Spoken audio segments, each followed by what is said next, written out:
Hi friends, நம்ம சேனலை இப்பதான் ஃபர்ஸ்ட் டைம் பார்க்கறீங்கன்னா மறக்காம நம்ம சேனலை சப்ஸ்கிரைப் பண்ணுங்க. கூடவே பக்கத்துல இருக்க பெல் ஐகானையும் கிளிக் பண்ணுங்க. வாங்க ஃப்ரெண்ட்ஸ், வீடியோக்குள்ள போகலாம். ஹாய் ஃப்ரெண்ட்ஸ், நாம இன்னைக்கு இந்த வீடியோல பார்க்க போறது இட்லி பொடி. வீடியோ மிஸ் பண்ணாம கடைசி வரை பாருங்க. உங்களுக்கான டிப்ஸ் இந்த வீடியோ எண்டிங்ல இருக்கு. வாங்க ஃப்ரெண்ட்ஸ், வீடியோக்குள்ள போகலாம்.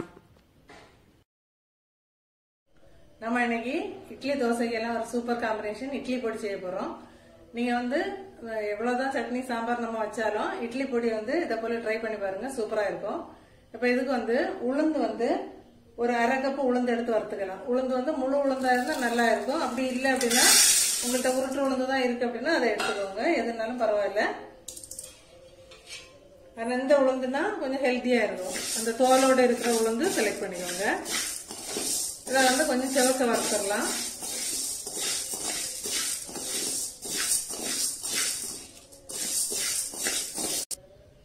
நம்ம எப்பவுமே வறுக்கும் போது மீடியம் ஃபிளேம்ல வச்சு வறுத்து எடுத்துக்கலாம். ரொம்ப கரிஞ்சு போகக்கூடாது. அதனால கொஞ்சம் கலர் சேஞ்ச் ஆகணும், அந்த அளவுக்கு வறுத்து எடுத்துக்கலாம்.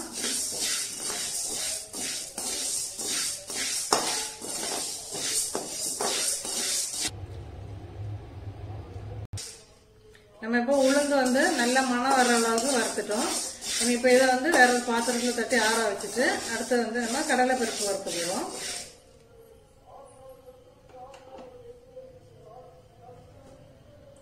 நம்ம இப்போ அதே கடாயில ஒரு 1/4 கப்பு கடலை பருப்பு எடுத்துருக்கோம்.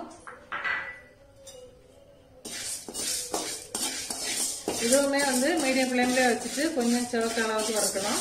நம்ம எவ்வளவு தூரம் ஸ்லோ ஃபிளேம்ல வச்சுட்டு வறுத்து எடுக்கிறோமோ அந்த அளவுக்கு ஒரு 3 மாசம் வரைக்கும் ஸ்டோர் பண்ணலாம்.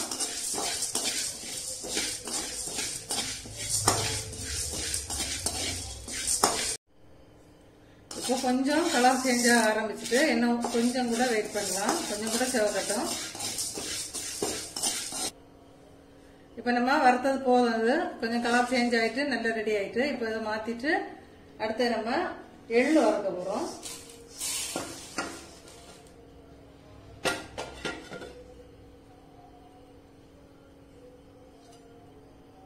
இப்ப எள்ளு 1 டேபிள் ஸ்பூன் சேர்த்துருக்கிறேன். இந்த எள்ளு நான் ஏற்கனவே நல்லா வாங்கிட்டு வந்தோடனே நல்லா வாஷ் பண்ணி காய வச்சு நம்ம வறுத்து எடுத்தது, இந்த எள்ளு உருண்டைக்கெல்லாம் ரெடி பண்ற மாதிரி. அதனால நான் இப்ப லைட்டா சூடு பண்ணோன்னு எடுத்துட போறேன். நீங்க ஃப்ரெஷ்ஷா பச்சையா வாங்கியிருக்கேன் அப்படின்னா லைட்டா வாஷ் பண்ணி வறுத்துக்கோங்க. ஏன்னா கருப்பு எள்ள கொஞ்சம் அழுக்கு நிறைய இருக்கும். 2 தண்ணி அலசிட்டு வெறும் கடாயில போட்டு வறுக்கும் போது லைட்டா பொட்ட ஆரம்பிக்கும், பொரிய ஆரம்பிக்கும். அந்த டைம்ல நீங்க எடுத்துக்கலாம். இதை நான் இப்போ ஏற்கனவே வறுத்து வச்சிருந்தனால லைட்டா சூடு அடிச்ச உடனே எடுக்க போறேன்.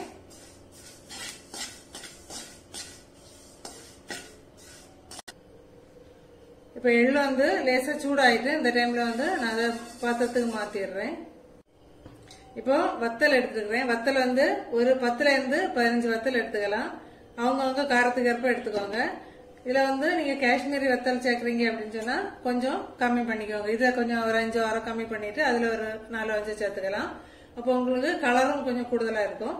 நான் இப்போ வெறும் வத்தல் தான் சேர்த்துருக்கேன், ஒரு 15 வத்தல் சேர்த்துருக்கேன். இப்ப இதை வறுத்து எடுத்துடலாம். இப்ப வறுக்கும் போதே இது கூட கல்லுப்பு சேர்த்து வறுக்க போறேன். இந்த இட்லி பொடிக்கு தேவையான உப்பு இதுல சேர்க்கிற போறேன்.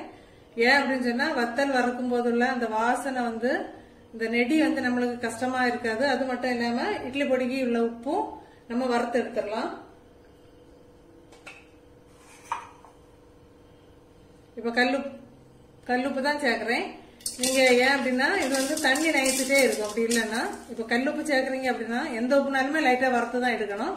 கல்லுப்பும் அப்போ இது கூட பொரிஞ்சு வந்துடும்.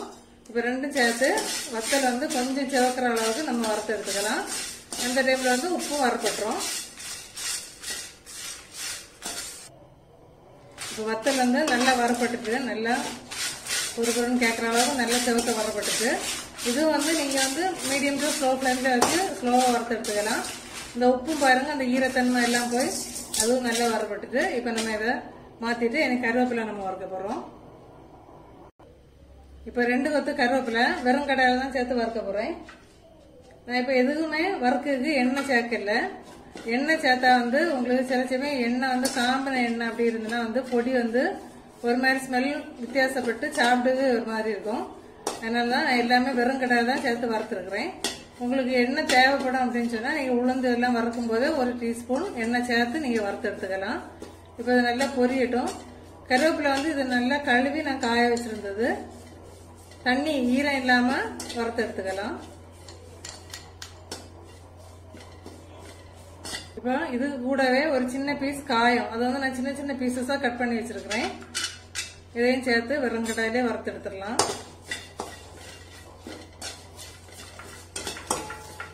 இப்போ கட்டி காயம் இல்லை அப்படின்னு சொன்னா நீங்க வந்து ஒரு 1/2 டீஸ்பூன் பொடி காயம் வந்து அது வந்து சட்டி அடுப்பு ஆஃப் பண்ணிட்டு அந்த சட்டி சூட்ல போட்டு லேசா வாட்டி எடுத்துக்கோங்க.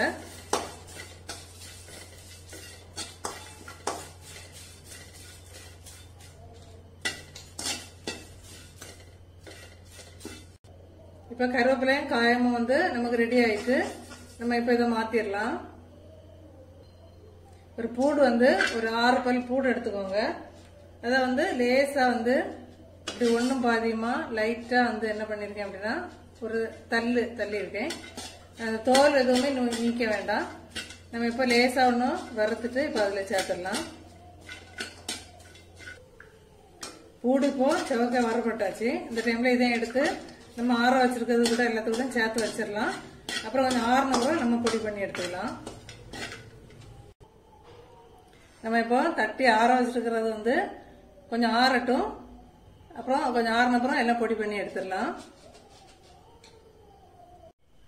நம்ம இப்போ வறுத்து தட்டி வச்சிருந்த வந்து நல்லா ஆறிட்டு இந்த டைம்ல வந்து நம்ம ஃபர்ஸ்ட் உளுந்து, கடலைப்பருப்பு, வத்தல் இதை மட்டும் சேர்த்து ஃபர்ஸ்ட் ஒருக்கா கிரஷ் பண்ணி எடுத்துட்டு வந்துடும்.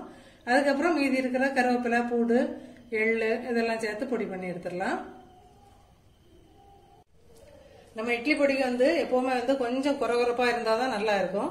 இப்ப நம்ம ஃபர்ஸ்ட் வந்து உளுந்து, கடலைப்பருப்பு, வத்தல் எல்லாமே சேர்த்து லைட்டா இப்படி பொடிச்சிட்டு வந்துட்டோம். இனி மீதி இருக்கிற சாதனம் எல்லாம் போட்டு கொஞ்சம் கூட நம்ம ரொம்ப பொடி பண்ண வேண்டாம். பொடி பண்ண ரொம்ப மாவான இட்லி பொடி நல்லா இருக்காது.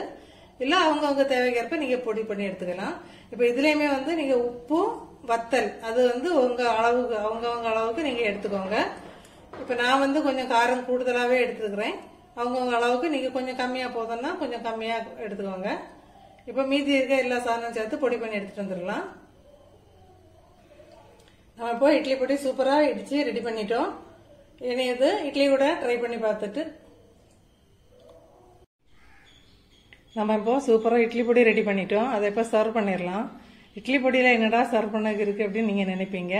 நம்ம என்னதான் சட்னி சாம்பார் வச்சாலும் இட்லி பொடியோட காம்பினேஷன் வேற லெவல்ல இருக்கும். இப்போ அது வந்து இட்லி பொடியில வந்து ஒரு டிப்ஸ் வந்து நம்ம சேர்க்க போறோம். என்னன்னு இப்ப பாத்திரலாம். நல்லா புசு புசுன்னு ஆவி பறக்க நல்ல பஞ்சு போல நல்ல குஷ்பு இட்லி ரெடி ஆயிட்டு இப்ப இட்லி, சட்னி, சாம்பார் நம்ம எல்லாமே ரெடி பண்ணிட்டோம்.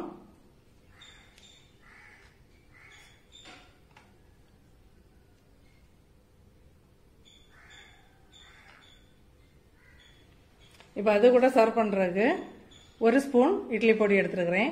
அது கூட ஒரு 3 பச்சை பூடு வந்து தோல் உரிச்சு எடுத்துக்கோங்க. அதுவும் ஒரு காரத்துக்கு ஏற்ப ஒரு சின்ன பீஸ் பச்சை மிளகு.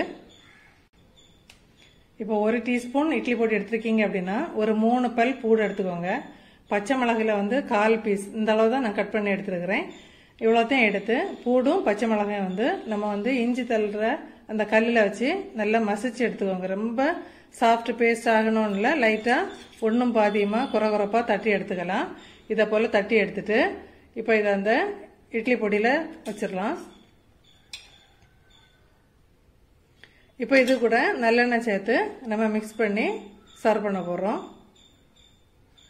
இந்த டிப் வந்து ஒரு டாக்டர் வந்து எனக்கு சொல்லி கொடுத்தது. நீங்க வந்து காலையில சிலவங்களுக்கு வயிறு டம்முன்னு இருக்கு, டைஜஷன் சரியா இல்லை அப்படின்னு சொல்றவங்க இதை போல ட்ரை பண்ணி பாருங்க. கண்டிப்பா உங்களுக்கு அதில் உள்ள வித்தியாசம் தெரியும். எங்க வீட்டில் வந்து பிள்ளைங்க கூட இதை நல்லாவே சாப்பிடுவாங்க.